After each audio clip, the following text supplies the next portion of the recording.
Hello students and welcome back to my YouTube channel Vidyam. मैं हूं Anshita Jindal, a graduate from your dream commerce college SRCC Shriram college of commerce.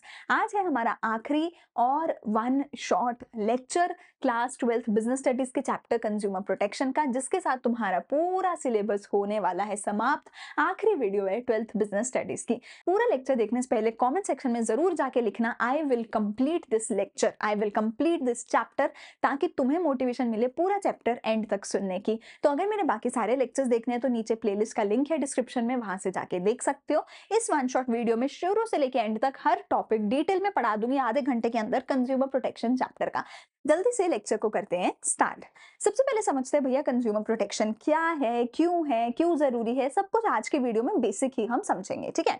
तो consumer protection का मतलब क्या है? देखो, जो हमारे कंज्यूमर्स है ना, वो बेचारे शरीफ थे, उनको ज्यादा नॉलेज नहीं थी, उनको ज्यादा अकल नहीं थी, और जो सेलर थे वो बहुत तेज थे, ठीक है। वो अपनी अलग अलग गलत गलत प्रैक्टिसेस के थ्रू कंज्यूमर्स को ठगते थे, कंज्यूमर्स को सही प्रोडक्ट नहीं देते थे, उनके साथ फ्रॉड कर लेते थे, उनके पैसे खा जाते थे, उनको रिफंड नहीं करते थे। तो जो बेचारा कंज्यूमर था ना, वो बेचारे के पास ज्यादा ऑप्शन नहीं हो पाते थे। पहले जमाने में, पुराने जमाने में जो कंज्यूमर था उसके साथ गलत होता रहता था, जिसकी वजह से सरकार ने बोला कि अब बस हो गया है। अब हम जो अपना कंज्यूमर है उसको प्रोटेक्ट करेंगे। अब हम ये नहीं होने देंगे कि सेलर अपनी मनमानी करता रहे, सेलर हमारे कंज्यूमर को तंग करता रहे। अब ये नहीं होगा। अब जो कंज्यूमर चाहेगा वही होगा, और कंज्यूमर अब किंग बनेगा और सेलर जो है बेचारा उसके नीचे दब के रहेगा। अब ये होगा।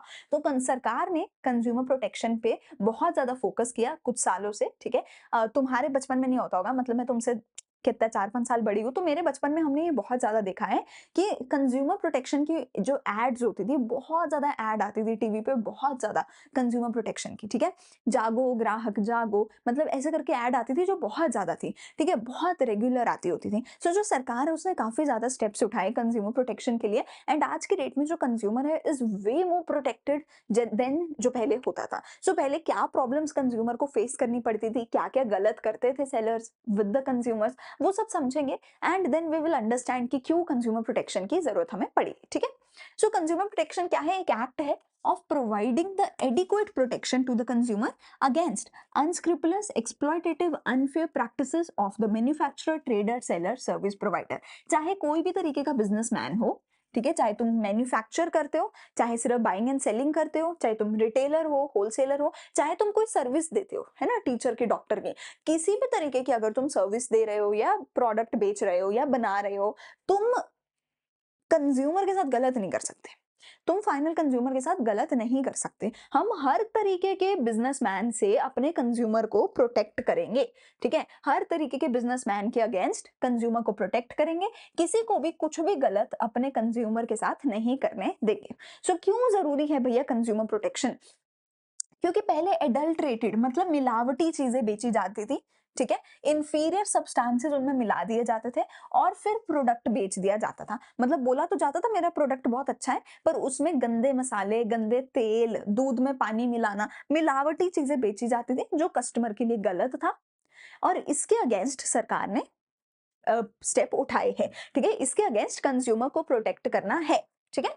Cell of counterfeit goods such as selling a product of lesser value than the real product. मतलब तुम बोल रहे हो असली एडिडास के जूते हैं, असली प्यूमा के जूते हैं, पर बेच तुम फर्स्ट कॉपी रहे हो। बोल तो रहे हो असली है, और प्राइस भी असली वाला ले रहे हो, प्राइस भी ले रहे हो 10,000, पर तुमने बनाए हैं नकली कॉपी पेस्ट जूते 2,000 के, 1,000 रुपए के, और तुम ले रहे हो असली बोल के पैसा। तो ये भी गलत है, ठीक है। Sale of substandard goods such as the sale of products that do not meet the prescribed quality standard। सरकार ने क्वालिटी स्टैंडर्ड मेंटेन करके रखे हैं आज के डेट में, कि अगर तुमने खाने की चीजें बेचनी है तो यहाँ से तुम्हें सरकार से लाइसेंस लेना पड़ेगा। अगर बर्तन बेच रहे हो तो यहाँ से लाइसेंस लो, गोल्ड बेच रहे हो तो यहाँ से लाइसेंस लो, ठीक है। आजकल अलग अलग टैग्स आते हैं, हर एक चीज के ऊपर मार्क आते हैं, ठीक है। सरकार मार्क करती है हर चीज के ऊपर कि हाँ ये प्रोडक्ट सही क्वालिटी का है। अगर वो मार्क नहीं है उस चीज पे, तो हमें वो प्रोडक्ट नहीं खरीदना चाहिए। आईएसआई मार्क होते हैं, अलग अलग मार्क्स होते हैं, ठीक है। सो सरकार क्या कहती है कि भैया अगर तुम्हारा प्रोडक्ट मेरे क्वालिटी स्टैंडर्ड को मैच नहीं करता, तो ये प्रोडक्ट तुम नहीं बेच सकते। अब ये बोल रहे हैं, ठीक है। डुप्लीकेट चीजों की सेल होती थी पहले, उसके अगेंस्ट प्रोटेक्ट किया हमने कस्टमर को।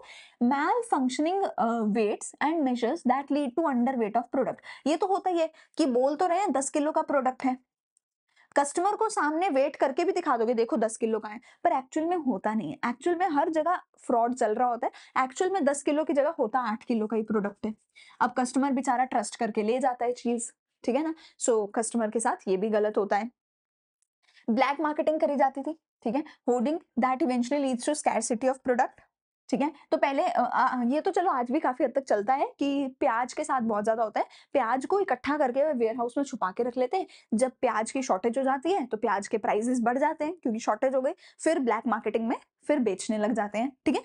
तो ये चीज़ करना ताकि जानबूझ के प्राइस का प्राइस नहीं, प्रोडक्ट का प्राइस बढ़ा देना ताकि कस्टमर्स को महंगा बेच सके। किसी प्रोडक्ट के लिए ज्यादा चार्ज करना उसके एमआरपी से, आज के रेट में ये अलाउड ही नहीं है। एमआरपी से 1 पैसा भी ज्यादा तुम चार्ज नहीं कर सकते हो, ठीक है? This is not allowed. Supplying of defective goods, खराब चीजें बेचना कस्टमर को, उसके against protection. Advertisement that are misleading, भैया ये बहुत बड़ी प्रॉब्लम है। तुम गलत एड्स दिखाते हो। तुम दिखाते हो भैया एड में बाइक लेके आग के साथ खेल रहा है, बाइक लेके पानी में चला गया है, बाइक लेके यहाँ चला गया, वहां चला गया। झूठी एडवर्टीजमेंट दिखाना बहुत बड़ी प्रॉब्लम है। कस्टमर झूठी एडवर्टीजमेंट देख के बहुत खुश हो जाते हैं कि अरे वाह इतनी अच्छी बाइक है, पर एक्चुअल में वो सब झूठ होता है। एक्चुअल में ऐसा कुछ नहीं होता है, ठीक है? सो झूठी एडवर्टीजमेंट दिखाना भी सरकार की तरफ से बैन है। एंड अगर कोई केस कर दे कि भाई इसकी एड झूठी है, तो लिटरली कंपनीज को लाखों करोड़ों का कॉम्पनसेशन देना पड़ता है, एड्स को हटाना पड़ता है, ठीक है? सप्लाई ऑफ इंफीरियर सर्विसेज, बुरी क्वालिटी की सर्विस देना, वो भी उसके अगेंस्ट भी कस्टमर को हम प्रोटेक्ट कर रहे हैं, ठीक है? एडवांटेजेस डिसएडवांटेजेस क्या है? एडवांटेजेस टू द कस्टमर, फिर एडवांटेजेस टू द बिजनेस, दोनों पढ़ेंगे। कस्टमर के लिए क्या है? ICE ice. सबसे पहले कि जो कस्टमर है बेचारा बहुत भोला है, बहुत इनोसेंट है। कस्टमर यकीन कर लेता है। मतलब मैं खुद आज भी ऐसी हूँ कि मैं यकीन कर लेती हूँ। तुमने मुझे बोला कि अरे मैडम ये अच्छा प्रोडक्ट है, अच्छा है, मैं भी काफी बार यकीन कर लेती हूँ। हम सब कर लेते हैं कि अरे बोला है तो अच्छा ही होगा, झूठ थोड़ी बोल रहा होगा। पर एक्चुअल में दुकानदार काफी बार झूठ बोल रहे होते हैं। एक्चुअल में उनको खुद को भी नहीं पता होता है कि कौन सी चीज कैसी है, वो बस बेचने के लिए बोलते हैं। तो कस्टमर बेचारा बहुत भोला है। तो अगर सरकार कंज्यूमर को प्रोटेक्ट करेगी, अगर सरकार स्टेप्स उठाएगी, तो बेचारा कंज्यूमर किसी भी प्रॉब्लम से, झूठ से बच के रहेगा, ठीक है? कंज्यूमर्स अनऑर्गेनाइज्ड हैं। कंज्यूमर्स ऐसा नहीं है कि लाखों कंज्यूमर इकट्ठा हो गए बोले भाई इस प्रोडक्ट को बैन करेंगे। आज की डेट में फिर भी होने लग गया है, पहले तो बिल्कुल नहीं था क्योंकि कस्टमर जो है वो अनएजुकेटेड था, उसको नहीं इतनी अकल थी, ठीक है? तो सरकार ने स्टेप्स उठाए, तो अगर सरकार स्टेप उठाएगी कस्टमर के बिहाफ पे, तो ये कस्टमर प्रोटेक्ट हो सकता है। आज के डेट में कस्टमर की ऑर्गेनाइजेशंस बनने लग गई हैं, एनजीओज बनने लग गए हैं जो कंज्यूमर्स का ध्यान रखते हैं। कंज्यूमर्स की एक्सप्लॉयटेशन भी बहुत वाइड स्केल पे होती थी। जो सेलर था वो बहुत ज्यादा गलत गलत काम करता था। कंज्यूमर्स को उसके अगेंस्ट प्रोटेक्शन की जरूरत थी, जो कंज्यूमर प्रोटेक्शन सरकार ने उनको दी है। बिजनेस के लिए क्यों अच्छा है? SMIL, business will also smile, consumer protection की वजह से। कैसे? Self interest. देखो भैया बिजनेस के सेल्फ इंटरेस्ट में है कि बिजनेस जो है ना कंज्यूमर के साथ बुरा ना करे, अच्छा करे। क्यों? अगर कंज्यूमर खुश होगा, वो तुम्हारा रिपीट कस्टमर बनेगा, वो 4 लोगों को जाके बताएगा कि ये दुकानदार अच्छा है, तो वो जिंदगी भर के लिए तुम्हारा ही सामान खरीदेगा, वो तुम्हें ट्रस्ट करेगा, लॉयल कस्टमर बनेगा, जो कि बिजनेस के लॉन्ग टर्म इंटरेस्ट के लिए अच्छा है। बिजनेस को सरकार आके पकड़ेगी नहीं, सरकार आके टैक्स नहीं लगा, मतलब फाइन्स नहीं लगाएगी, सरकार तुम्हारी दुकान बंद नहीं कराएगी अगर बिजनेस अच्छे से काम करेगा। सो अगर बिजनेस खुद ही कंज्यूमर की प्रोटेक्शन कर ले, तो वो बिजनेस के खुद के सेल्फ इंटरेस्ट में है, ठीक है? बिजनेस को right quality, right quantity, right price पे देना है, ठीक है? ताकि वो मल्टीनेशनल्स को बीट कर सके, ताकि वो अच्छे से अपना बिजनेस चला सके।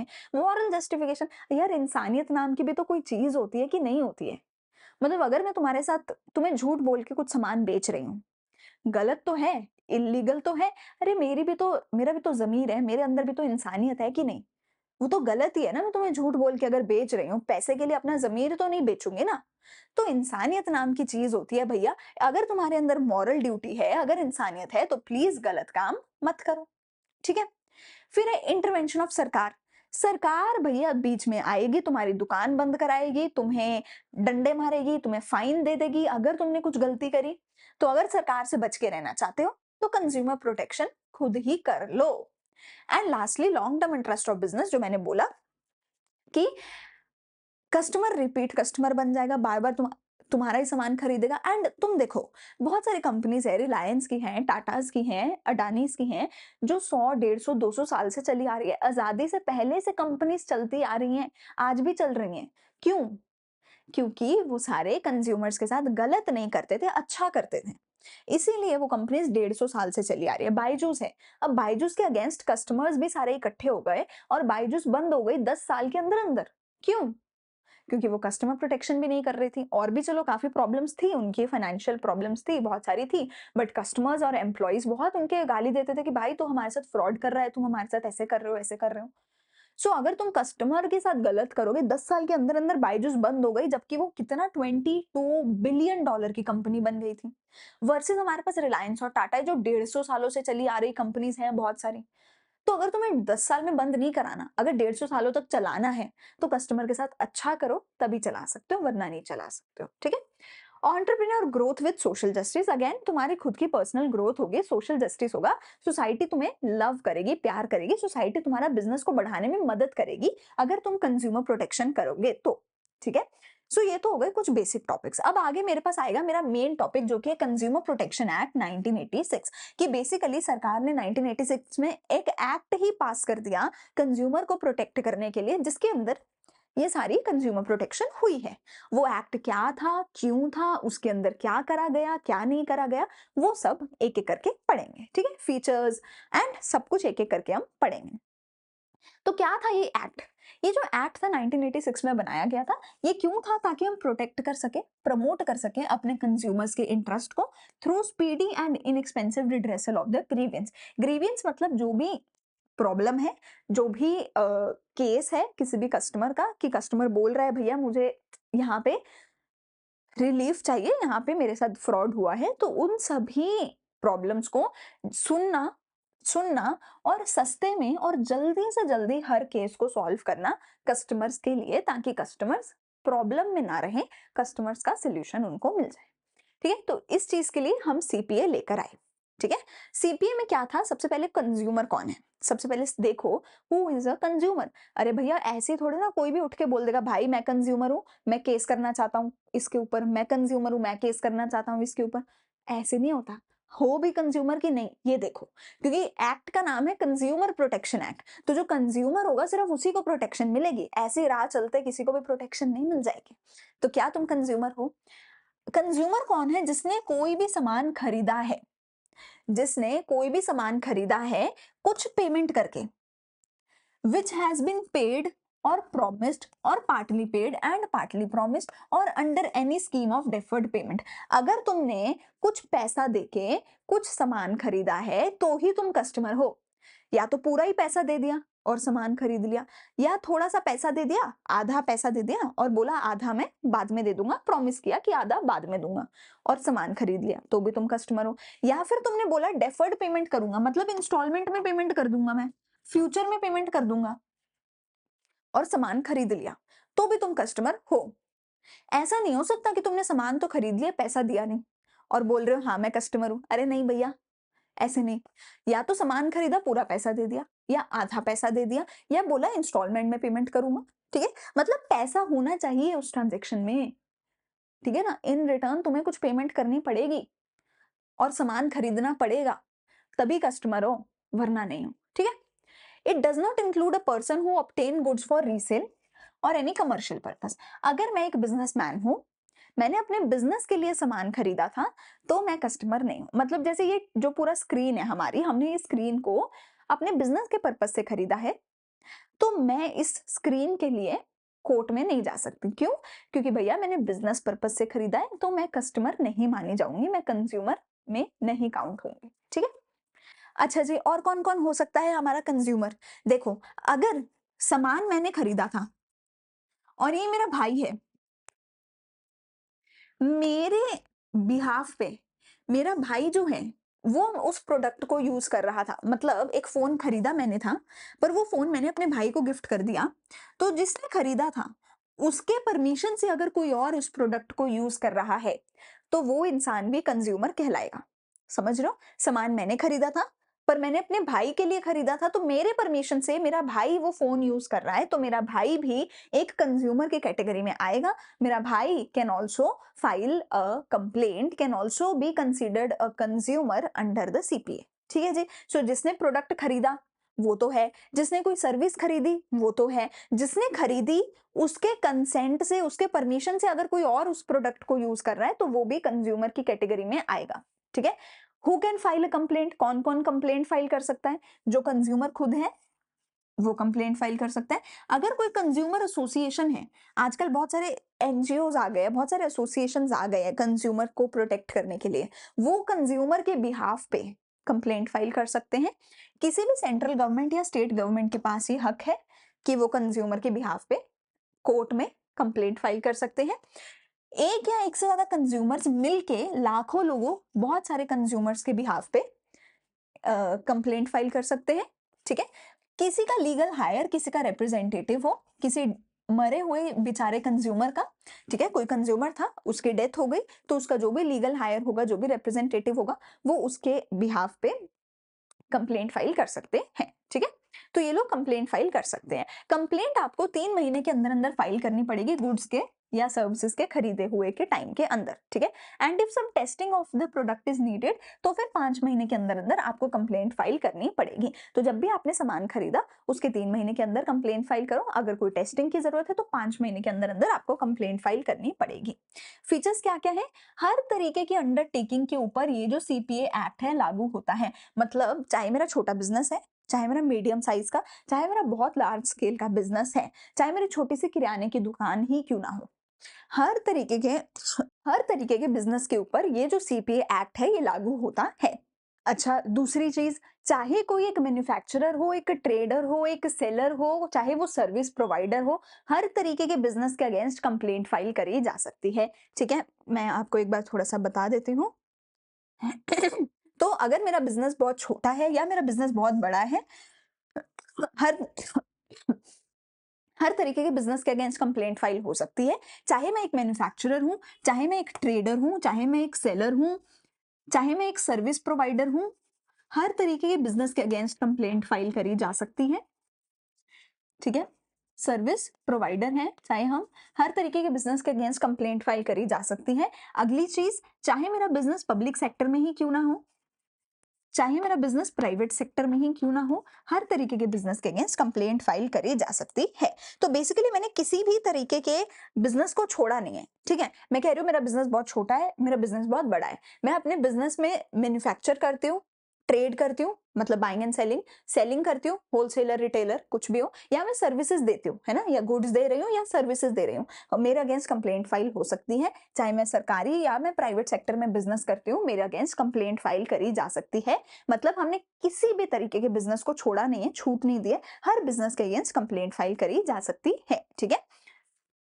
कंपनसेटरी इन नेचर है, जो हमारा सीपीए है, कि आपकी जो भी प्रॉब्लम है, जो भी आपके साथ फ्रॉड हुआ है, जो भी है, उसके लिए आपको कंपनसेट किया जाएगा। ठीक है? अब जो मेरा कंज्यूमर प्रोटेक्शन एक्ट है, इसके अंदर कुछ एक राइट्स के बारे में बात करी गई है। कंज्यूमर के कुछ एक राइट्स होते हैं। क्या राइट्स होते हैं? CHRIST, क्राइस्ट, हमारा एक्रोनिम क्या है? क्राइस्ट। ठीक है? क्या क्या राइट्स है? सबसे पहले राइट टू चूज। देखो, अगर कोई भी कंज्यूमर तुम्हारी दुकान में आता है, तो तुम उसको पीछे नहीं पड़ सकते, तुम उसको भैया ऐसे नहीं कर सकते, तुझे खरीदना ही पड़ेगा, तू खरीदे बिना मेरी दुकान से बाहर जा नहीं सकता। ऐसा नहीं है। एक कंज्यूमर की मर्जी है, वो एक दुकान में जाए, 10 दुकानों में जाए, और फिर 10 दुकान घूम के फिर तुम्हारे पास आ जाए।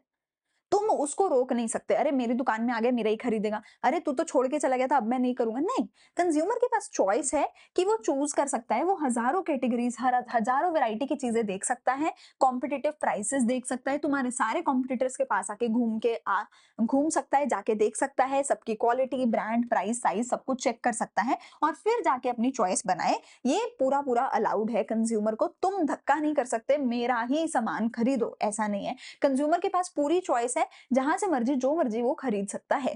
ठीक है? Right to be heard. Right to be heard का मतलब है कि पहले क्या होता था, कंज्यूमर को अगर अपनी कंप्लेंट करनी है तो करे कहां जाके।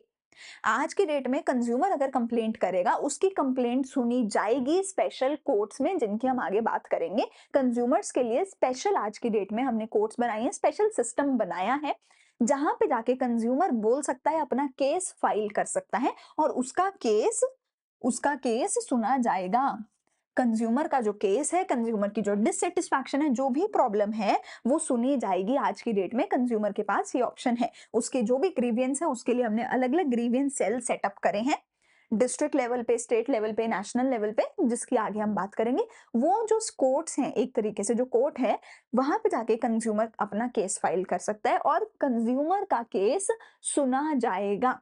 कंज्यूमर की प्रॉब्लम सुनी जाएगी। उसको कोई ये नहीं बोल सकता यहाँ नहीं, कहीं और जाके बताओ, नहीं। कंज्यूमर के पास जगह है जहां जाके वो प्रॉब्लम सुनाएगा, उसकी प्रॉब्लम सुनी जाएगी। ठीक है। प्रॉब्लम सिर्फ सुनी नहीं जाएगी, प्रॉब्लम का रिड्रेसल भी होगा, प्रॉब्लम का सल्यूशन भी निकाला जाएगा। सिर्फ सुनने से काम थोड़ी बनेगा। अच्छा ठीक है, तुम्हारी प्रॉब्लम है, ठीक है मैंने सुन ली, अब घर जाओ, ऐसा नहीं है।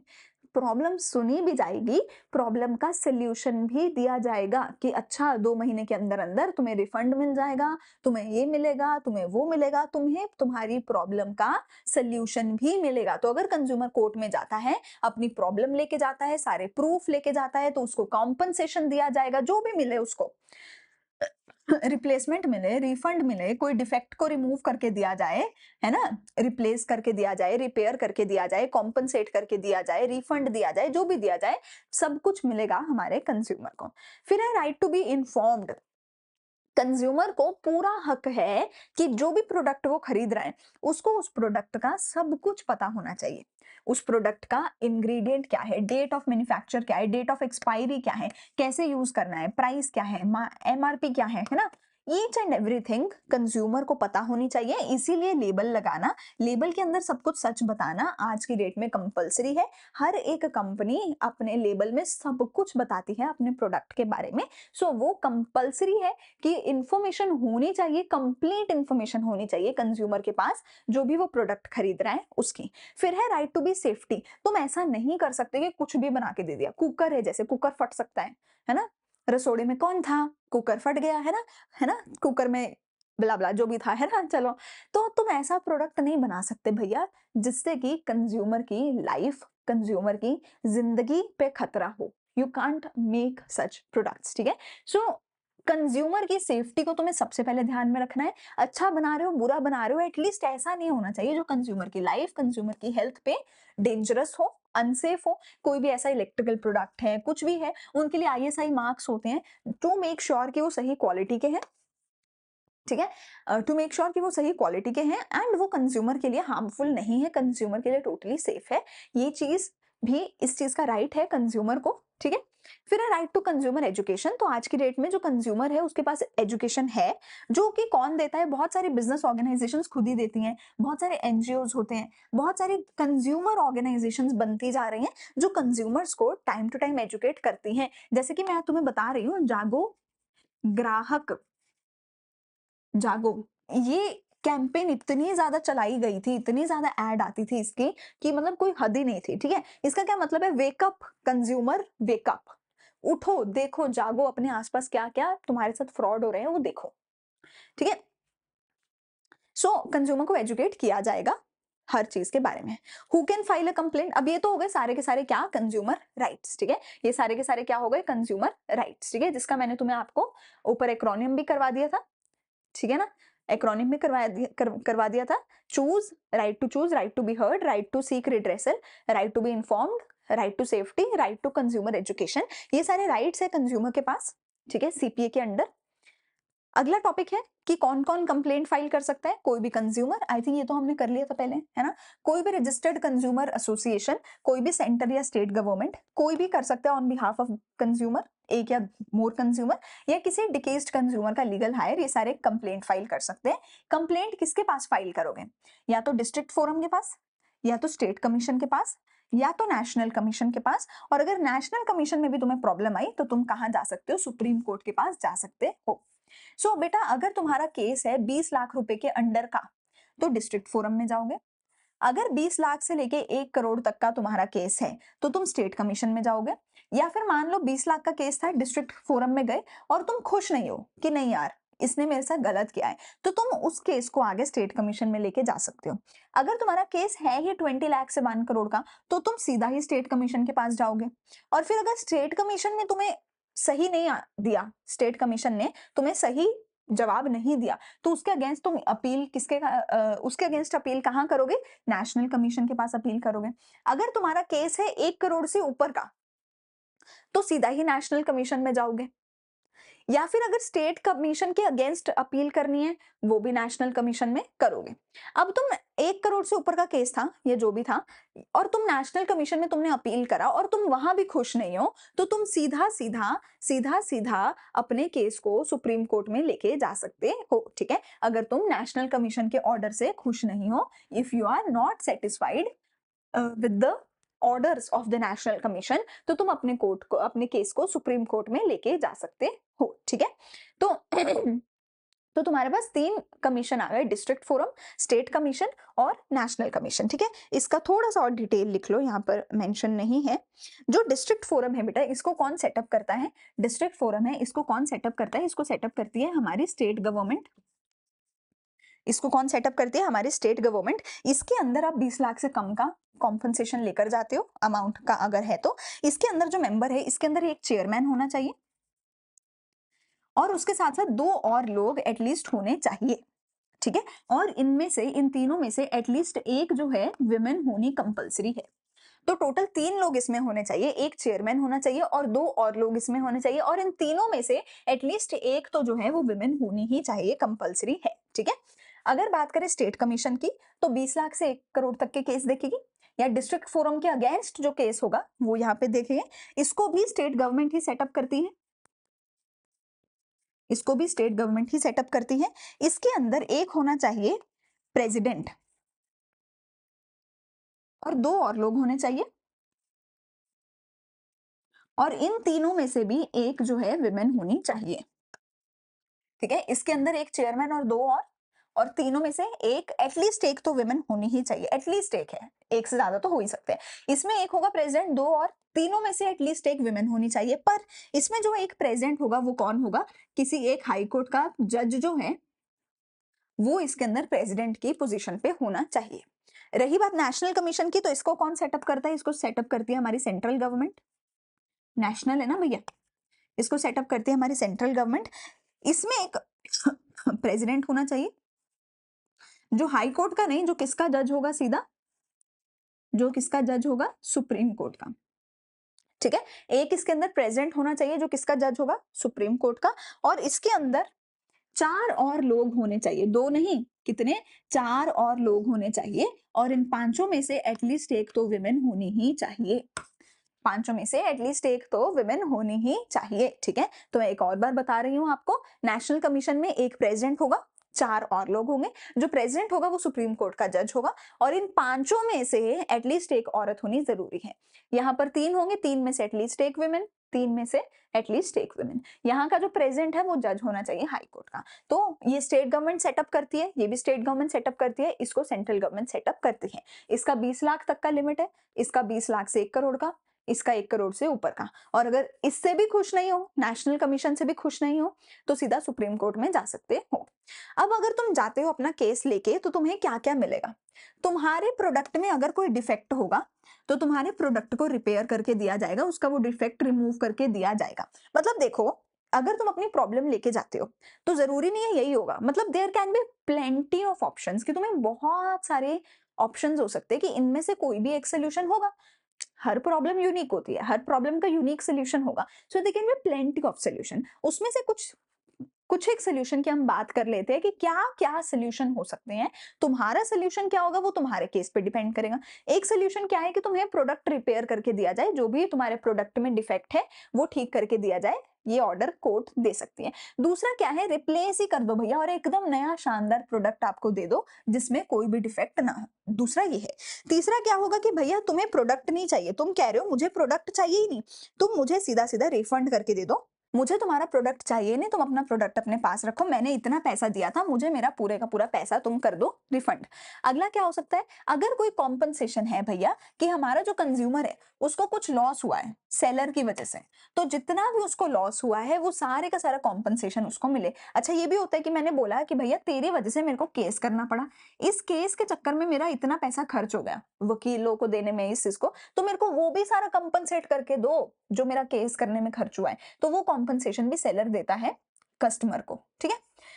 किसी भी रिस्की गुड की मैन्युफैक्चरिंग को इमीडिएट बेसिस पे रोकने का जो है आदेश दे सकती है कोर्ट। किसी भी गलत एडवर्टाइजमेंट को इमीडिएट बेसिस पे रोकने का, इमीडिएट बेसिस पे रोकने का आदेश दे सकती है हमारी कोर्ट, ठीक है। टू पे any amount not less than 5% of the value of defective good or deficient service to be credited to the consumer welfare fund। अगली चीज क्या होगी कि सरकार ने कंज्यूमर वेलफेयर फंड बना रखा है और किसी भी सेलर को सरकार ये आदेश दे सकती है कि एटलीस्ट 5% तो जितना भी तुम्हारा डिफेक्टिव प्रोडक्ट है उसका एटलीस्ट 5% या उससे ज्यादा तुम्हें डोनेट करना पड़ेगा इसमें। मतलब ये एक तरीके से फाइन लगा रही है सरकार सेलर के ऊपर, ताकि सेलर जो है दोबारा कभी भी ऐसा गलत काम ना करे। तो सेलर के ऊपर एक फाइन लगाया जा रहा है कि एटलीस्ट 5% या उससे ज्यादा का जो अमाउंट है तुम्हें कंज्यूमर वेलफेयर में देना पड़ेगा, ठीक है। बस अगर कोई खराब प्रोडक्ट है, अगर तुम्हारा कोई हैजार्डस प्रोडक्ट है तो उसको इमीडिएट उसकी इमीडिएट बेसिस पे जो मैन्युफैक्चरिंग है उसको स्टॉप करो, और अगर वो प्रोडक्ट अभी भी बाजार में बिक रहा है तो इमीडिएट बेसिस पे उसको बाजार में से विड्रॉ करो। ये सरकार बोल सकती है, ये रिलीफ आपको मिल सकता है, ठीक है।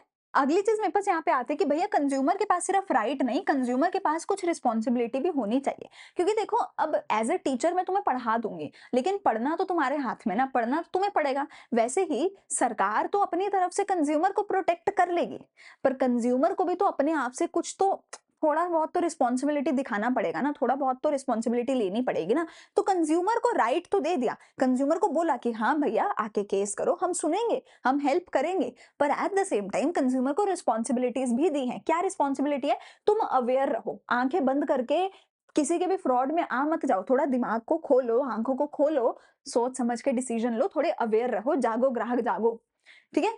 फॉलो करो इंस्ट्रक्शंस को। सरकार ने बोला है कि लेबल पढ़ो तो लेबल पढ़ो भैया। अगर तुमने बिना लेबल पढ़े कुछ भी खरीद लिया तो सरकार की गलती नहीं है, तो लेबल पढ़ो, ठीक है। अगर कोई एक्सपायर्ड चीज है वो मत खरीदो, प्राइजेस चेक करो, एमआरपी चेक करो, हर चीज देखो और फिर खरीदो। हमेशा एक कैश मेमो यानी कि हमेशा मांगो, रिसीट मांगो, भैया मैंने सामान खरीदा मुझे इसका रिसीट दो। ये तुम्हारी जिम्मेदारी है, सेलर नहीं देगा हर बारी, तुम्हें मांगना पड़ेगा, रिसीट दो एज अ प्रूफ कि हाँ तुमने ये परचेज किया था। कंप्लेंट फाइल करो, अगर तुम्हें लग रहा है कोई गलती है तो आओ कंप्लेंट फाइल करो, तुम्हारी प्रॉब्लम सुनी जाएगी, एक्शन लो। एनवायरमेंटल फ्रेंडली चीजें खरीदो, इधर उधर वेस्ट मत करो, एनवायरमेंट का रिस्पेक्ट करो, ठीक है। कंज्यूमर फोरम्स बनाओ, अपनी ऑर्गेनाइजेशंस बनाओ ताकि तुम साथ मिलकर अपनी आवाज उठा सको ठीक है।